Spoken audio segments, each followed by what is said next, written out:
today we are going to study week 12 assignments for the NPTEL course Environmental Geomechanics.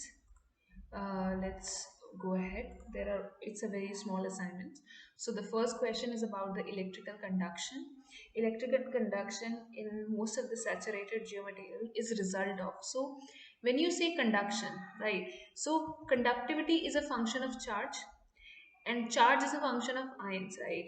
So the more ionic substance a soil has, the more number of ions a soil has, the more it must have the conduction. But it also about the movement, because if a charge is moving from one location to another location, then only it's conducting, right?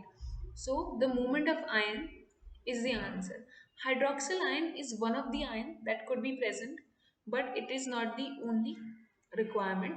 And porosity has no relation with the electrical conduction. Like reduction in porosity has nothing to do with the electrical conduction.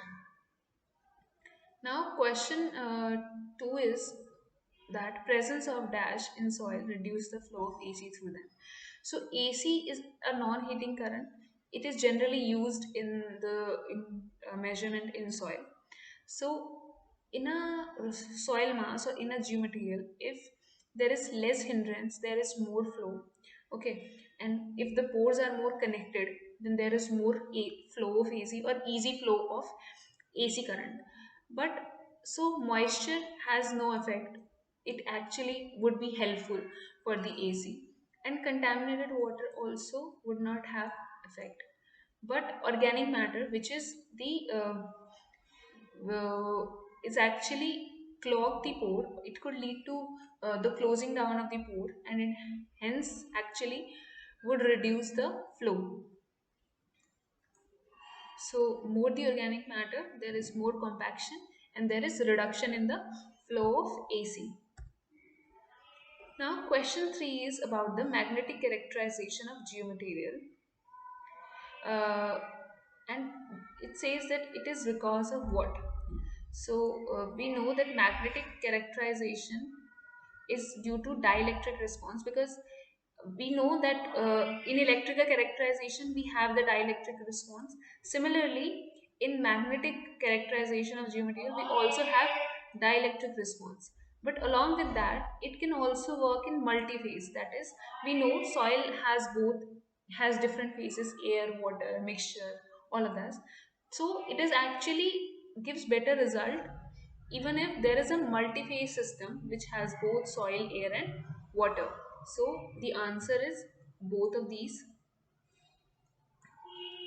Now question 4 is that which of the following techniques is used for the in situ soil measurement, right?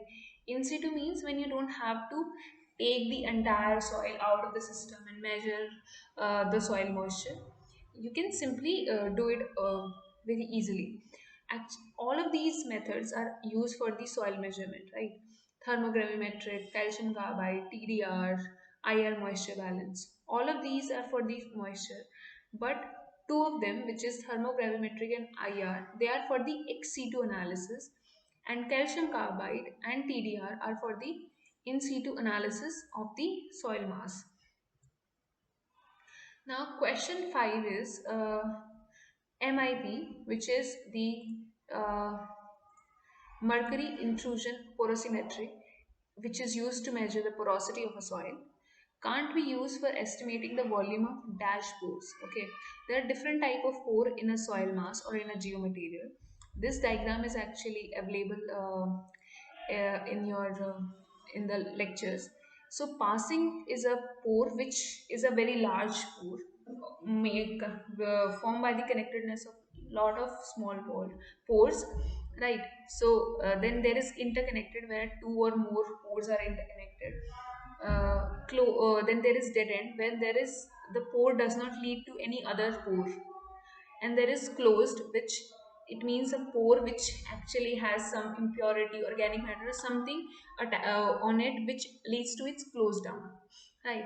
Now MIP or porosimetry could be helpful for the interconnected, for the passing, for the dead end as well. But when it comes to closed pore, that is a pore which actually does not have anything to pass through, it cannot work. Therefore, the answer is closed, that it cannot estimate the volume of a closed pore. Now, as I said, it is a mercury intrusion porosimetry. The next question is about why we use mercury, right? So we know mercury is a non-wetting fluid, right? And since it's a non-wetting fluid, it has high surface tension, and because of high surface tension, it can maintain its spherical shape. And when you use the MIP to measure the porosimetry, it does not lead to its change in shape, right? On applying pressure, it got thinner and thinner. That sphere get thinner and thinner, but its shape will not change. It maintain its shape, and that is one of the quality why it is used. So answer is no, non-wetting nature. It's not a not because it's a liquid metal, and not because of this. The next question is about the mesopores. So three types of pores are discussed: mesopores, micro and macropores.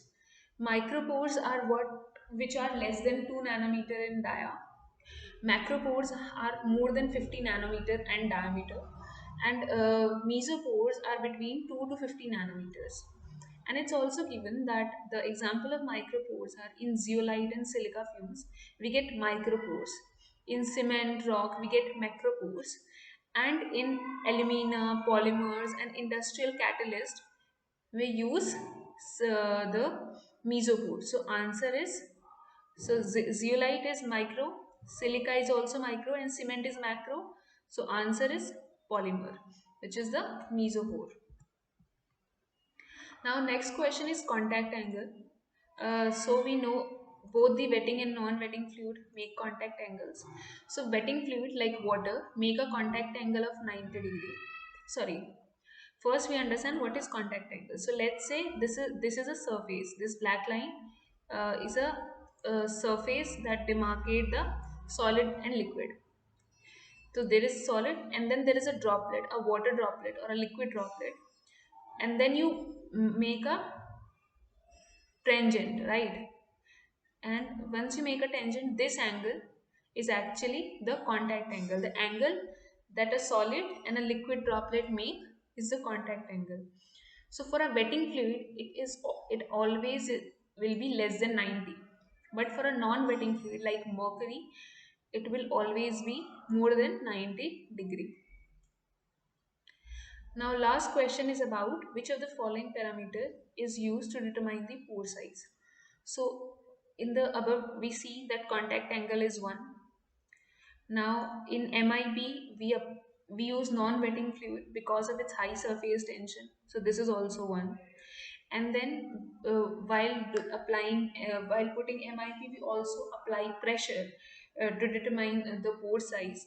So pressure is also 1. So answer is all of the above, right?